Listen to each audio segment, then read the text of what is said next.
3 days after the disaster, Arcturus Nexus looked like a graveyard of broken dreams. Damaged ships floated in repair docks, their hulls torn and scorched. Medical stations overflowed with wounded aliens. The air in every corridor felt heavy with grief and defeat. Medical Officer Yunahan worked without rest, moving from patient to patient in the crowded hospital wing.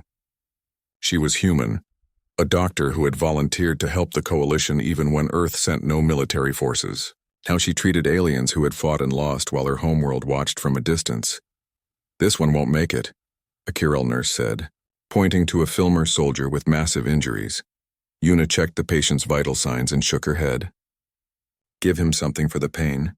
Make him comfortable. That's all we can do now." She had said those words too many times in the past 3 days. The medical facilities were not designed to handle casualties on this scale. Supplies ran low. Equipment broke down. Staff worked until they collapsed from exhaustion. Throughout the station, emergency meetings happened in every conference room. Species representatives argued about what to do next. Some wanted to surrender immediately. Others called for one more desperate attack. A few suggested abandoning the Coalition entirely and making separate peace deals with the Vadrek. In the main council chamber, Admiral Hyemen faced leaders from all 12 Coalition species. She looked older now, tired in a way that went beyond physical exhaustion. "We have lost 60% of our military capability. Many species have no warships left at all. We must face reality. The war is over." "We have lost, then we surrender?" asked a Thane representative, his voice heavy with shame. "I see no other choice. The Vadrek will offer terms. We must accept them." A Filmar commander clicked his mandibles in anger. "My people did not fight for 37 years to surrender now. We need to rebuild, regroup, and—" "With what ships?" Hyemen interrupted. "With what resources? We threw everything into that attack. There is nothing left to rebuild with." As the argument continued, holographic screens throughout the station suddenly switched to the same broadcast. Every display, every monitor, every communication device showed the same image. High Chancellor Borum Shin of the Vadrek Empire appeared, seated on an elaborate throne. He was tall for his species, with dark skin that seemed to absorb light and eyes that glowed with a cold blue fire. Behind him stood dozens of military officers, all wearing ceremonial armor decorated with victory medals. "People of the Coalition," Borum began, his voice smooth and confident. "Your leaders gathered the largest fleet in galactic history. They promised you victory. They promised you peace. Instead, they brought you death and defeat." He gestured, and the image changed to show footage from the battle. Coalition ships exploding, fighters burning, escape pods drifting through debris fields. The council chamber fell silent as they watched their defeat replayed. "You fought bravely," Borum continued, "but bravery without wisdom is merely suicide.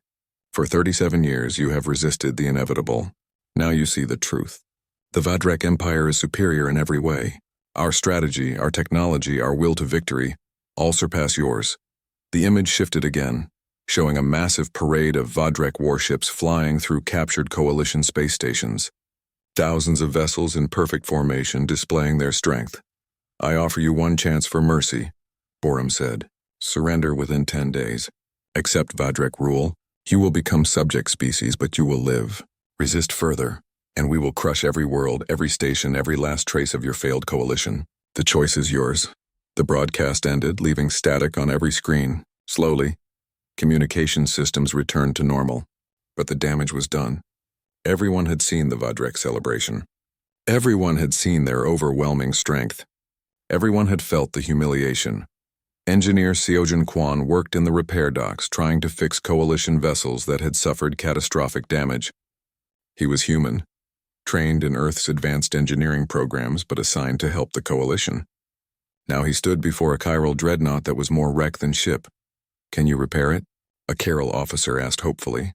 Seojin studied the damage and shook his head. "The structural integrity is gone. The power core is cracked. This ship will never fly again." "I'm sorry." The officer's shoulders slumped. "That was our species' flagship. 300 years old, survived countless battles. Now it's just scrap metal." Seojin wanted to offer comfort, but what could he say? The Coalition had lost everything in one disastrous battle. No amount of engineering skill could fix that. That evening, Jinwoo called a meeting of all 5 humans stationed at Arcturus Nexus. They gathered in their small quarters, away from alien eyes and ears. Min Seo, Yuna, Seojin, and Captain Doyen, whose stealth ship had returned from the Vadrek system. Earth has received all our reports, Jinwoo said quietly. Protocol endurance remains active. How long? Min Seo asked. How long do we keep watching while aliens die? As long as ordered. It's not right, Yuna said, her medical training making her value every life. We have capabilities that could help. Medicine, technology, weapons. We're just standing here while we are following orders. Jinwoo interrupted gently but firmly. Earth has reasons for waiting. Trust in that, Seojin frowned. Do you know what those reasons are? Jinwoo was quiet for a moment. I know that humanity does not enter wars lightly. We are thorough. We are patient. And when we act decisively. That sounds like politician talk, Minseo muttered. Perhaps, but consider this. Jinwoo pulled up a display showing galactic star maps. Earth made first contact with the Coalition 5 years ago. We learned about a war that had lasted 32 years already. What did we do? We sent observers. We watched. We learned. Do you think that was cowardice? Some aliens certainly think so, Seojin said. Yes, but what have we learned by watching? We know every coalition strategy and why they fail. We know every Vadrek tactic and how they succeed. We know the strengths and weaknesses of every ship type, every weapon system, every defensive formation. We have recorded thousands of hours of combat data. We understand this war better than anyone actually fighting it. Understanding began to dawn on their faces. We're not hiding, Yuna said slowly. We're studying, Jinwoo nodded. When Earth fights, we don't want to just win battles. We want to end wars. To do that properly requires knowledge, preparation, and perfect timing. And when is the perfect time? Doyen asked. Before Jinwoo could answer, alarms sounded throughout the station. Every human reached for their communication devices simultaneously.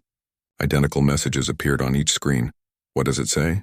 Minseo asked, trying to read the encoded text. Jinwoo's expression remained calm, but something in his eyes changed. It says protocol endurance is complete. New orders incoming. Across the station, Admiral Hyemin sat alone in her quarters, staring at surrender terms sent by the Vadrek. They were harsh but not impossible. Her people would lose their independence but keep their lives. It was better than extinction. A chime at her door. Enter. Jinwoo stepped inside. Hyemin noted he wore a different uniform now, one she had never seen before. It was darker, more formal, with symbols she did not recognize. Observer Park. Come to say goodbye before Earth abandons us completely. Actually, Admiral, I came to inform you of a change in status. I am no longer an observer. Hyemin looked up confused. What? As of 20 minutes ago, Earth has officially ended its observation phase. I have been promoted to liaison officer for military coordination. Military coordination? What military? Earth has no forces here. Jinwoo smiled slightly, the first real smile she had seen from him in 5 years. Not here, Admiral. But they're coming. What are you talking about? Before Jinwoo could answer, every sensor on the station began reporting massive space-time distortions at the system's edge. Energy readings spiked across all frequencies.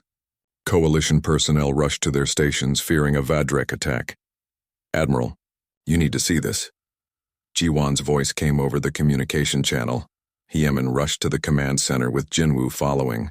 The main display showed the edge of the system, where space itself seemed to be tearing open. Not the normal jump points used by Coalition or Vadrek ships. Something bigger. Something that bent reality around it like a lens. What is that? Hyemin demanded. That, Jinwoo said calmly, is humanity arriving to war.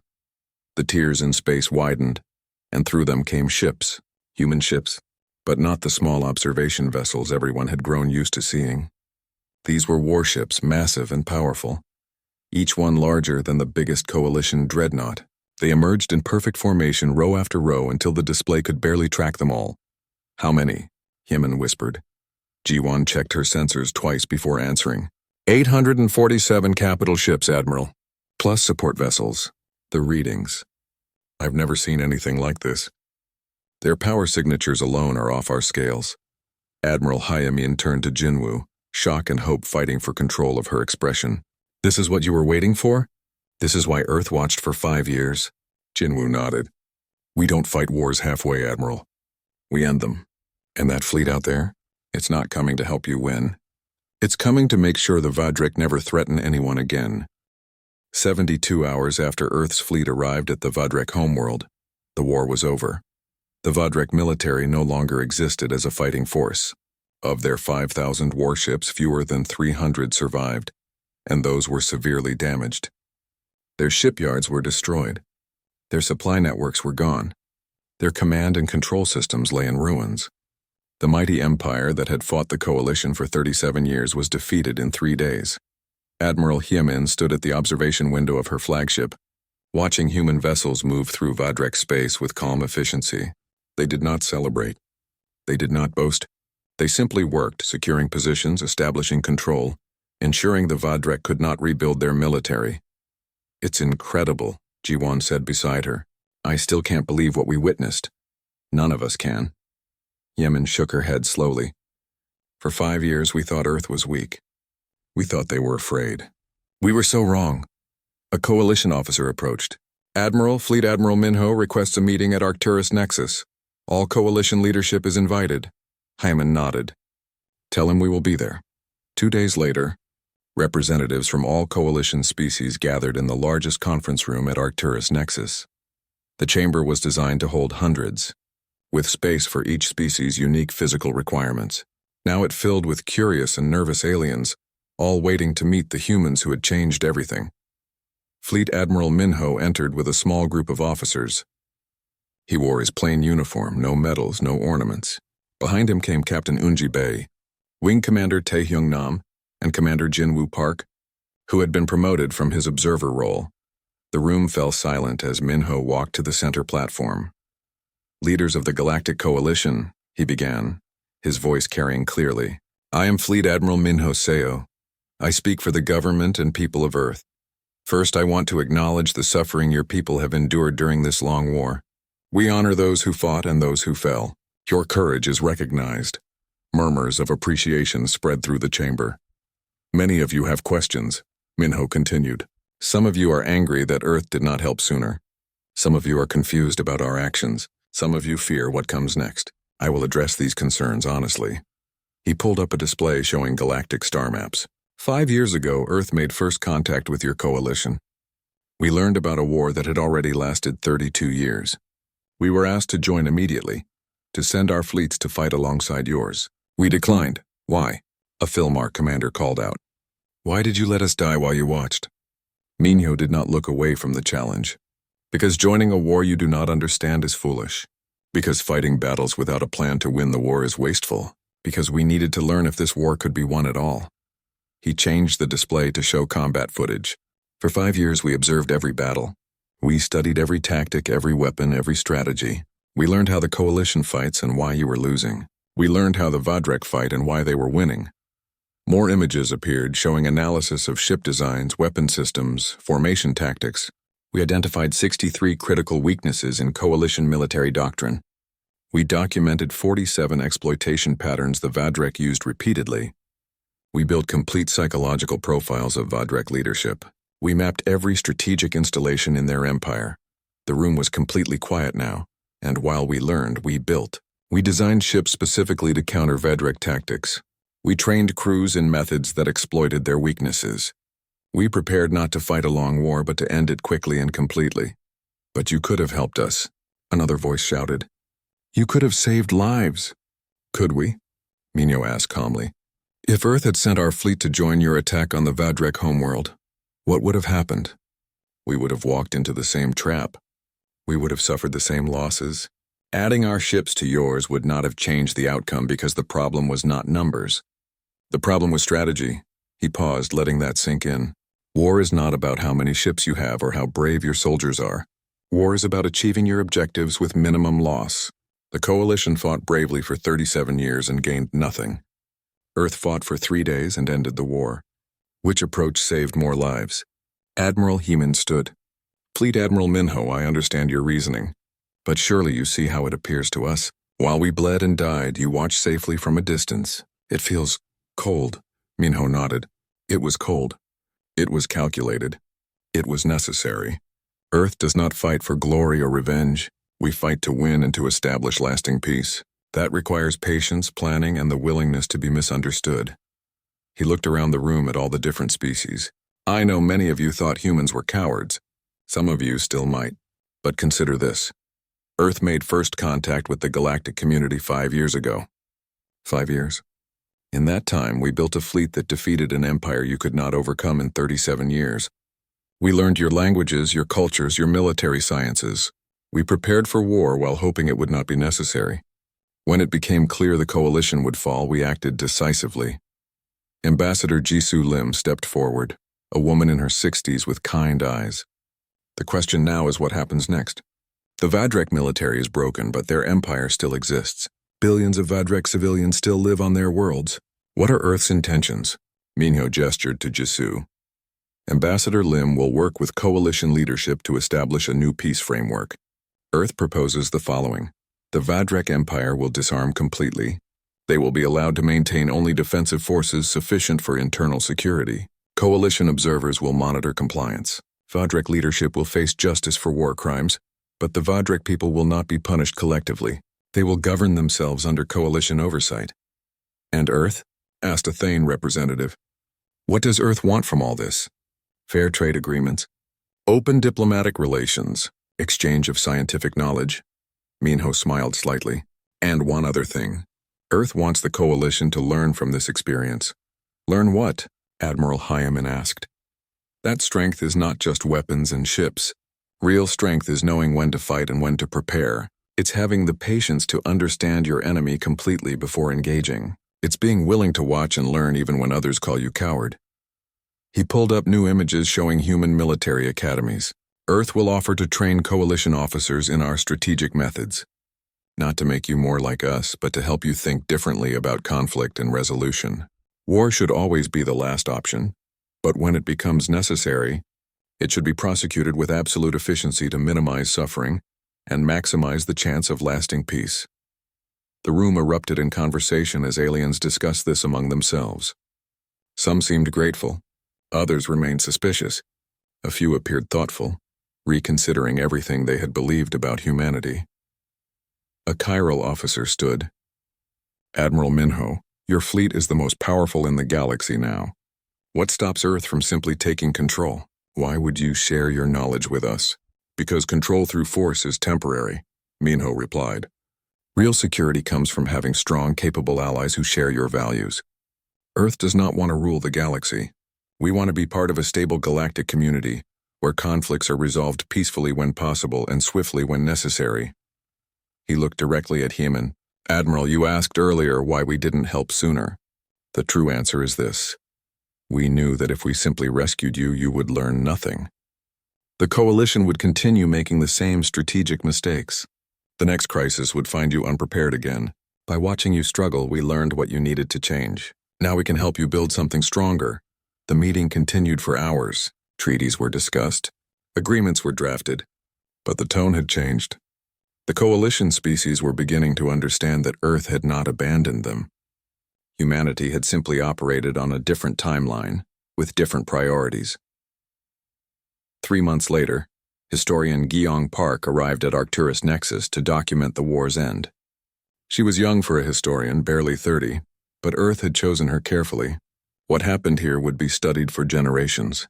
She interviewed dozens of participants, coalition officers who fought in the disastrous attack, Vadrek prisoners trying to understand their defeat, human soldiers who ended the war in 3 days. Each story added to her understanding. One evening, she sat with Jinwoo in the station's observation lounge. Commander Park, you spent 5 years watching aliens die while following orders not to help. How did you bear it? Jinwoo was quiet for a long moment. It was the hardest thing I've ever done. Every battle, every casualty report, I wanted to call home and beg them to send the fleet. But I trusted that Earth had a plan. I trusted that our leaders saw something I could not. And did they? Yes. They saw that wars are not won by good intentions or brave sacrifices. Wars are won by understanding and preparation. The coalition never understood the Vadrek, so they could never defeat them. Earth took the time to understand completely. That made all the difference. Kyung made notes on her datapad. Some aliens still call it cold-blooded. Fleet Admiral Minho Seo stood on the bridge of the dreadnought Inchin's Pride. watching displays that showed the battered coalition fleet at Arcturus Nexus. He was 53 years old, with gray hair and eyes that had seen more combat simulations than most people saw in a lifetime. But this would be his first real battle. Earth had spent 5 years preparing for this moment. 5 years studying alien warfare. 5 years building ships specifically designed to fight and win against the Vadrek Empire. Now the time for watching was over. "All ships report ready, Admiral," his tactical officer said. Minho nodded. "Communications, open a channel to the Coalition flagship." Across the void of space, Admiral Hyeman received the incoming transmission. A human face appeared on her screen, wearing a uniform that looked both advanced and practical. No ceremonies, no decorations, just quiet authority. "Admiral Hyeman Choi of the Coalition Forces. I am Fleet Admiral Minho Seo of the Earth Defense Force. My fleet is prepared to engage Vadrek military targets. We request tactical data on enemy positions and any intelligence you can provide." Hyeman found her voice after a moment of shock. "Admiral Seo, welcome. We have complete records of the Vadrek home system defenses.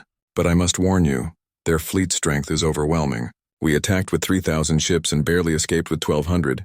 Yes, we watched that battle. We learned from it." Minho's expression remained neutral. "Send us your data. We will handle the rest." "Handle the rest? Admiral, the Vadrek have over 5,000 warships. Your fleet, while impressive, numbers less than 1,000. You cannot—" "Admiral Choi," Minho interrupted gently. "Humanity does not send fleets we believe will lose. Please stand by." The transmission ended. Hyeman stared at the blank screen, uncertain whether to feel hope or concern for the confident humans. On the Inchin's Pride, Minho reviewed the tactical data flooding in from Coalition sources. His officers worked quickly, building attack plans based on 5 years of detailed intelligence. "Sir, we have targets identified," his weapons officer reported. "Vadrek fleet is still concentrated around their homeworld, celebrating their victory. They're not expecting another attack so soon. Overconfidence is a weakness we will exploit." Minho pulled up the display showing the Vadrek system. "Captain Yunji, are your strike groups ready?" On the Dreadnought Soul's hammer, Captain Yunji Bay checked her battle group status. She commanded 12 heavy warships, each bristling with weapons that used principles the Coalition had never imagined. "Strike Group 1 is ready, Admiral." "We have targets locked." "Strike Group 2 ready," another captain reported. One by one, 7 strike groups confirmed their readiness. Each group had specific targets, specific timelines, specific objectives. Nothing was left to chance. "Wing Commander Tae-hyung, launch all fighters," Minho ordered. Wing Commander Tae-hyung Nam sat in his command fighter, surrounded by the best pilots Earth had trained. They had practiced for years in simulations based on Coalition and Vadrek combat footage. Now they would prove whether human tactics worked in reality. "All wings launch," Tae-hyung commanded. From the carrier ships, thousands of fighters poured into space. But these were not like Coalition fighters. They moved faster, turned sharper, and worked together with perfect coordination. Each fighter was connected through quantum communication networks, sharing data instantly across the entire wing. The Earth fleet did not jump directly to the Vadrek homeworld. They did not announce their intentions. They simply moved, using quantum slipspace technology that left no signature, no warning, no chance to prepare. The Vadrek were still celebrating when Earth struck. Strike Group 1 emerged near a massive shipyard orbiting the Vadrek homeworld. The facility was building new warships, replacing losses from the Coalition battle. Human warships appeared around it like ghosts, weapons already charged and firing. The Vadrek had never seen weapons like these. Railguns that fired projectiles at relativistic speeds, turning kinetic energy into devastating force. Particle beams that ignored shields by operating on quantum frequencies. Missiles that thought for themselves, adapting tactics mid-flight. The shipyard, a structure that had survived for 200 years, was destroyed in 4 minutes. Strike Group 2 hit the Vadrek fleet's supply depots on the system's outer moons. These facilities stored fuel, ammunition, and repair equipment for the entire Vadrek military. Earth ships arrived, launched their attacks, and left before defenders could even respond. One after another, 17 strategic targets across the Vadrek system came under simultaneous attack. Communication arrays, power stations, military command centers, weapons platforms. Each target was destroyed or disabled with surgical precision. High Chancellor Borum Shin was in his throne room when the alarms began. At first, he thought it was a drill or perhaps a malfunction. Then reports started flooding in.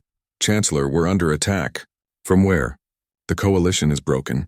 Not the coalition, sir. Unknown forces. Human markings. Borum felt cold shock run through him. Humans, they have no military. They're observers, technicians, cowards. Sir, they've destroyed 7 major installations in the past 20 minutes. Our fleet is scrambling to respond.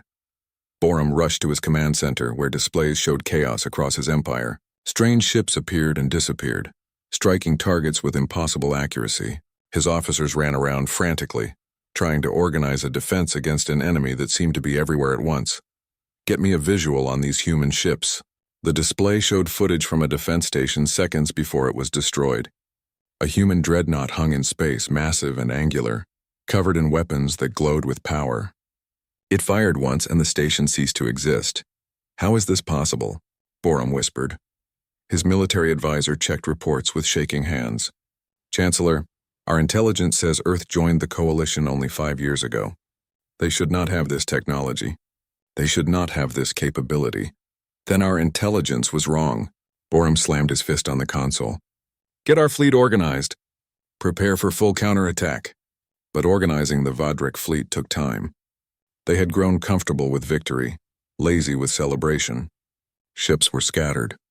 Crews were resting. Command structures were relaxed. Earth gave them no time. Fleet Admiral Minho watched the battle progress with satisfaction. Human tactics were working exactly as planned.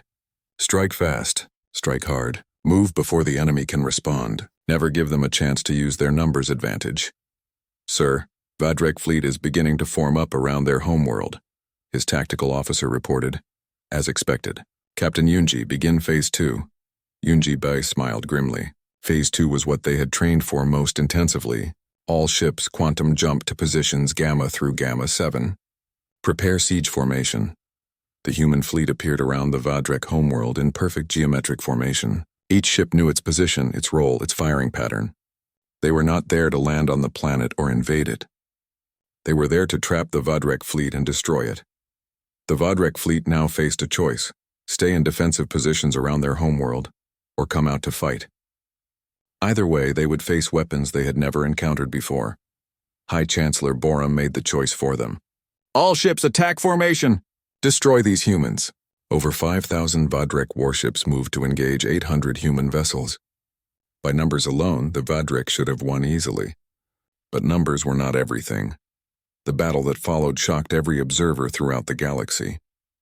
Human ships moved like dancers, never staying in one place, always firing, always adapting.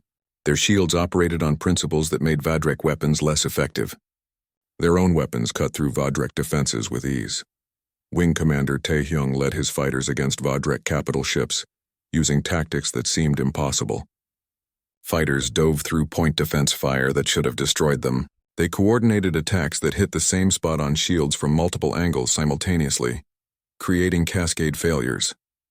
Target their power cores. Taehyung ordered his wing. 3-vector attack pattern mark. His fighters split into 3 groups, attacked from different directions, and struck their target within milliseconds of each other. The Vadrek cruiser's shields collapsed, and follow-up strikes from human capital ships finished it. This pattern repeated across the battle space. Human forces worked together with machine precision and human creativity. They exploited every weakness they had identified during 5 years of watching coalition battles. 6 hours into the engagement, the Vadrek fleet had lost over 1,000 ships. The human fleet had lost 12. Chancellor, we must retreat, Borum's military advisor pleaded. They're destroying us. Borum stared at the displays, watching his empire's mighty fleet being dismantled piece by piece. Pride and disbelief warred within him. How are they doing this? Nobody had an answer. Fleet Admiral Minho opened a wideband transmission that broadcast to every ship in the system, Coalition and Vadrek alike. High Chancellor Borum Shin of the Vadrek Empire. This is Fleet Admiral Minho Seo of the Earth Defense Force. Your fleet is defeated. Your strategic installations are destroyed. Your ability to wage war is ended. I offer you one chance to stand down peacefully. Surrender your military forces. Accept coalition oversight. You will be allowed to govern your internal affairs. The stars hung silent above the massive fleet gathering at Arcturus Nexus. Thousands of ships from 12 different alien species filled the void of space, each vessel carrying weapons, soldiers, and hope. They had been fighting the Vadrek Empire for 37 long years. Now finally they believed the end was near. Commander Jinwoo Park stood at the observation window of the Coalition flagship, watching the alien vessels move into formation. He was human, one of only 5 humans in the entire sector. His dark uniform bore no decorations, no medals, nothing that showed rank or achievement. He simply watched and took notes on his small data pad. Behind him, the bridge buzzed with activity. Aliens of different shapes and sizes worked at their stations, preparing for what they called the final battle. Some had blue skin that shimmered like water. Others had 4 arms and scales like reptiles. A few looked almost human, but with eyes that glowed in the dark.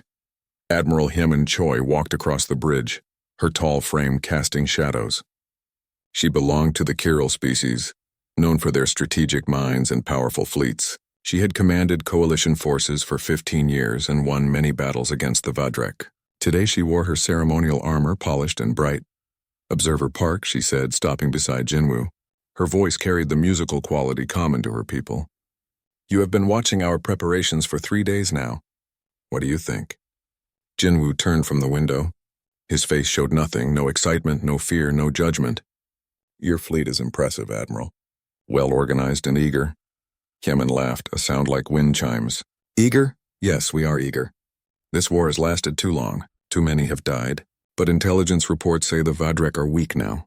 Their supply lines are broken. Their morale is low. We will crush them in their home system and end this war." "Perhaps," Jinwoo said simply. He returned his gaze to the window. The Admiral's expression hardened slightly. "Your people sent you here 5 years ago. In all that time, Earth has provided almost nothing. A few supply ships, some medical equipment, but no warships, no soldiers. No real help." She paused. "Some of my officers think humans are cowards." Jinwoo nodded slowly. "I have heard such opinions. And you say nothing to defend your people?" "My people need no defense from words, Admiral." Jinwoo's voice remained calm and quiet. "We are here to observe and learn." Hyemin studied him for a long moment, then shook her head and walked away. Across the bridge, other officers whispered and glanced at the human. They had heard the stories. Earth had joined the Galactic Coalition 5 years ago, after making contact with the wider universe. The humans had seemed friendly and interested. They asked many questions about the war, about Vadrek tactics, about coalition strategies. But when asked to send their military forces, Earth had politely declined. They said they needed more time to understand the situation.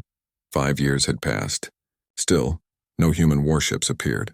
Only observers like Jinwoo who watched everything but did nothing. Captain Doyen Lee sat in his small ship 3,000 kilometers from the main fleet. His vessel was designed for stealth, barely larger than a fighter craft but packed with sensors and communication equipment. He had been monitoring coalition movements for 2 years, recording every battle, every tactic, every success and failure. "Captain," his co-pilot said, "we're receiving a tight beam transmission from Earth." Doyen activated the secure channel. The message was brief and encoded. He read it twice, then deleted it from all systems. "Acknowledged," he transmitted back. "Protocol endurance is active. We maintain position." His co-pilot looked at him with curiosity but asked no questions. That was not the human way during observation missions. You followed orders and waited. Back on the flagship, preparations continued. The Coalition had gathered its largest fleet ever assembled. Over 3,000 warships, supported by twice that number in supply vessels, troop carriers, and medical ships. Every species had contributed their best and strongest. The Chiral brought their heavy dreadnoughts. The Filmar provided fast attack cruisers. The Thane contributed ships that could slip through shields like ghosts. In the main conference room, Coalition leaders gathered for their final strategy meeting. Holographic displays showed the Vadrek home system with all its defenses marked in red. Admiral Hyemin stood at the head of the table. "Our scouts confirm the enemy fleet is concentrated here." She indicated a cluster of ships around the second planet. "They have approximately 1,800 warships. We have 3,000. The advantage is ours." A Filmar commander clicked his mandibles thoughtfully. "What about the asteroid fields?" "Perfect place for ambush. Our sensors have swept those fields thoroughly. Nothing larger than mining equipment." Hyemin pulled up another display. The Vadrek know we are coming. They have pulled back to defend their homeworld. This is desperation, not strategy. The assembled commanders murmured agreement. One by one, they pledged their forces to the attack. Battle plans were confirmed. Departure time was set for dawn cycle, just 8 hours away. Jinwoo attended the meeting but sat in the back saying nothing. He recorded everything on his datapad, his fingers moving quickly across the screen.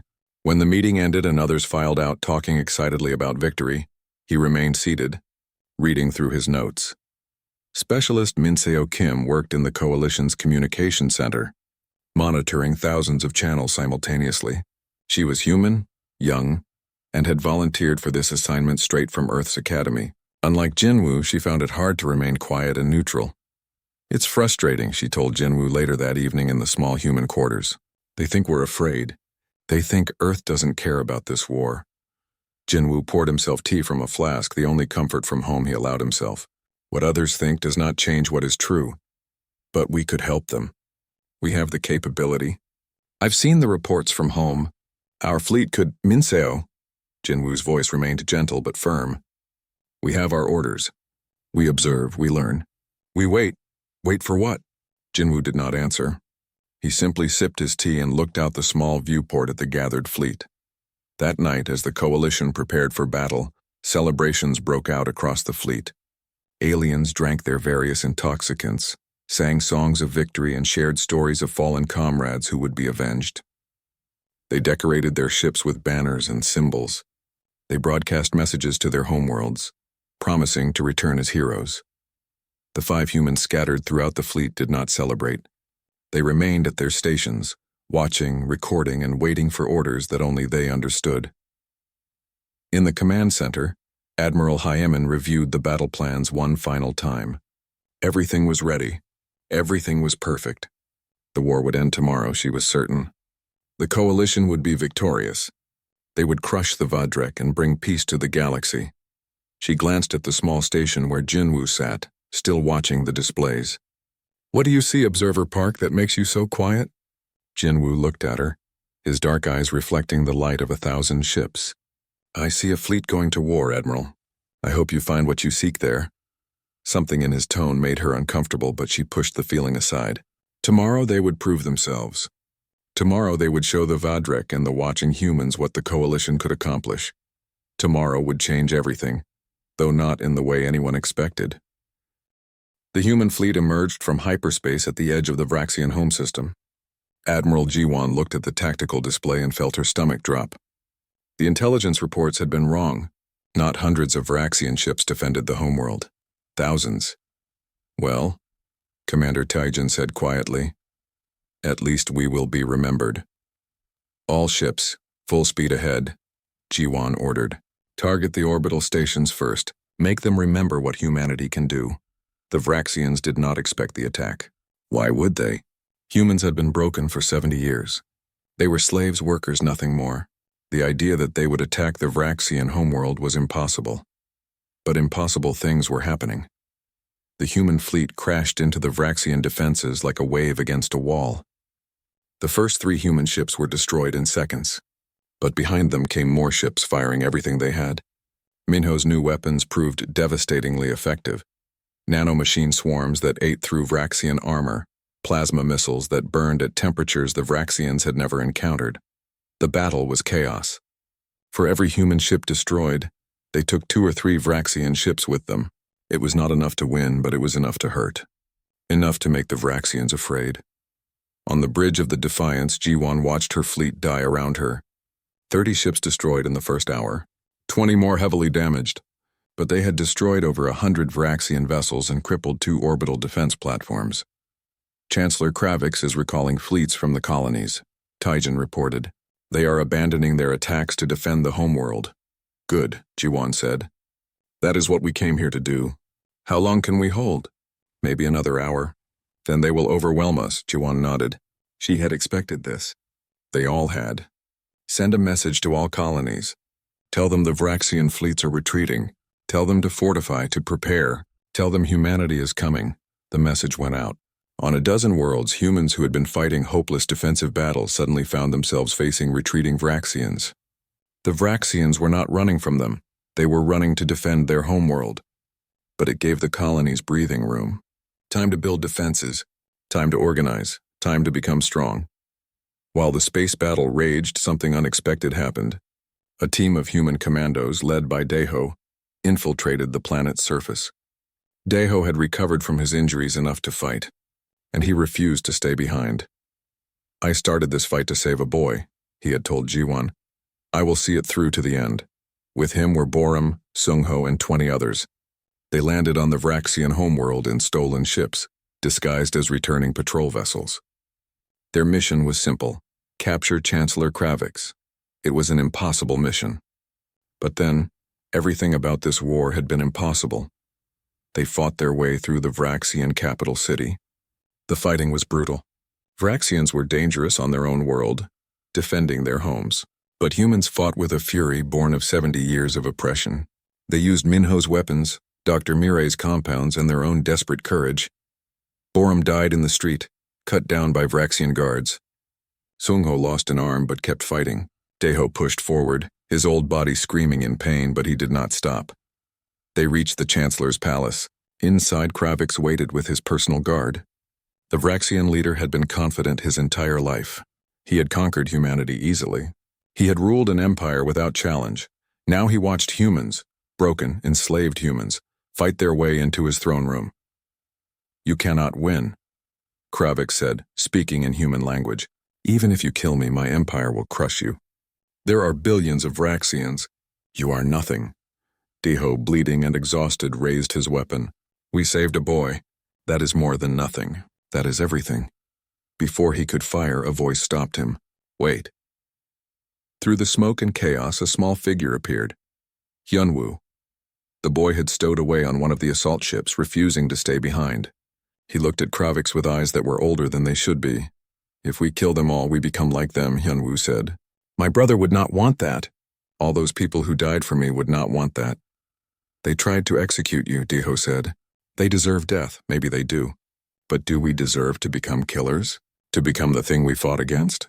In orbit, Admiral G1 received a message from the surface. Dr. Yunji, who had been working with Dr. Mirai, had completed a weapon. A biological agent that could wipe out the entire Vraxian species. Every Vraxian in the galaxy would die within days. "The weapon is ready," Yunji said. "But Admiral, I do not think we should use it. If we commit genocide, what does that make us?" G1 looked at the tactical display. 8 human ships remained. The Vraxians would destroy them within minutes. She could order the weapon released. Humanity would win. But at what cost? An old voice joined the communication. Elder Hyan, the oldest living human, had been listening. He was 93 years old and remembered Earth before the invasion. "I have watched humanity suffer for 70 years, Hyan said. "I have watched us become small and broken. But in the last 3 months, I have watched us become great again. Not because we learned to kill better than the Vraxians, but because we remembered how to care about each other. That boy tried to bury his brother. That is what started this war. Love, not hate. If we win through genocide, we lose everything that makes us human." The debate spread across the fleet, across the colonies, across human space. People argued. Some demanded total destruction of the Vraxians. Others called for mercy. The war had cost so much, millions dead, worlds destroyed. Could humanity really forgive? In the throne room, Hyunwoo approached Kravix. The Vraxian chancellor was massive, terrifying, but the boy did not look afraid anymore. "You ruled us through fear," Hyunwoo said. "But fear only works until people realize they can fight back. You tried to kill me for loving my brother. That was your mistake, because love is stronger than fear. Always."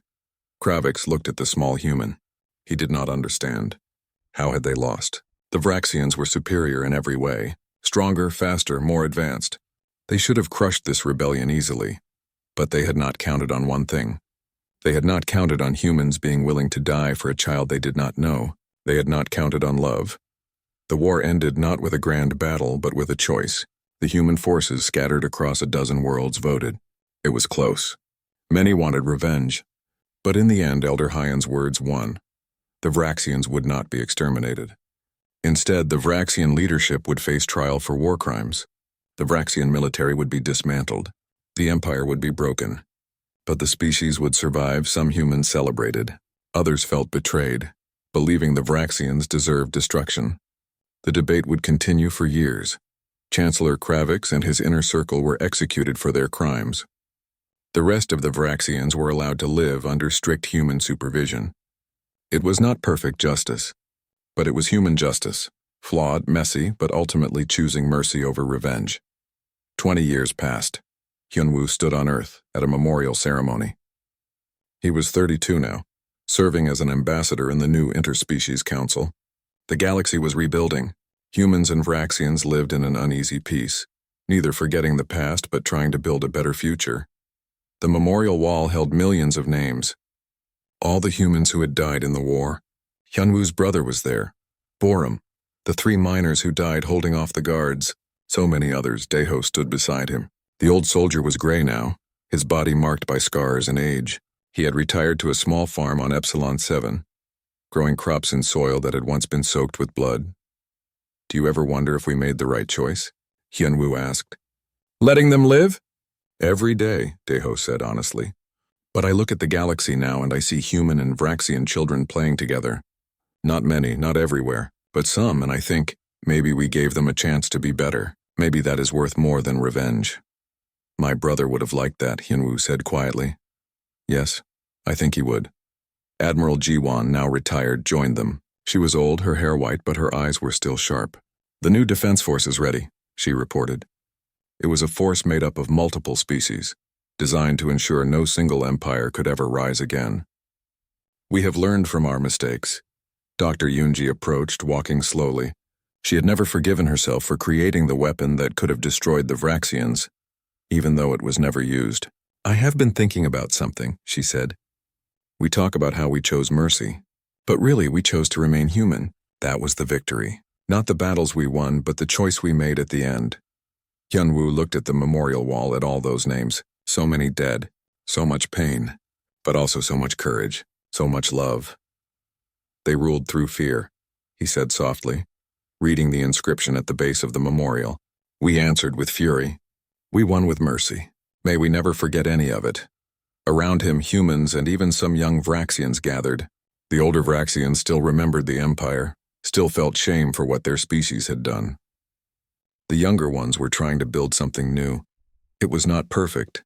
There was still anger, still distrust. Some colonies refused to allow Vraxians at all. Some Vraxians refused to accept their reduced place in the galaxy. Violence still erupted sometimes, but it was peace. Imperfect, fragile, but real. Hyunwoo thought about the boy he had been, crying in the square as his brother died.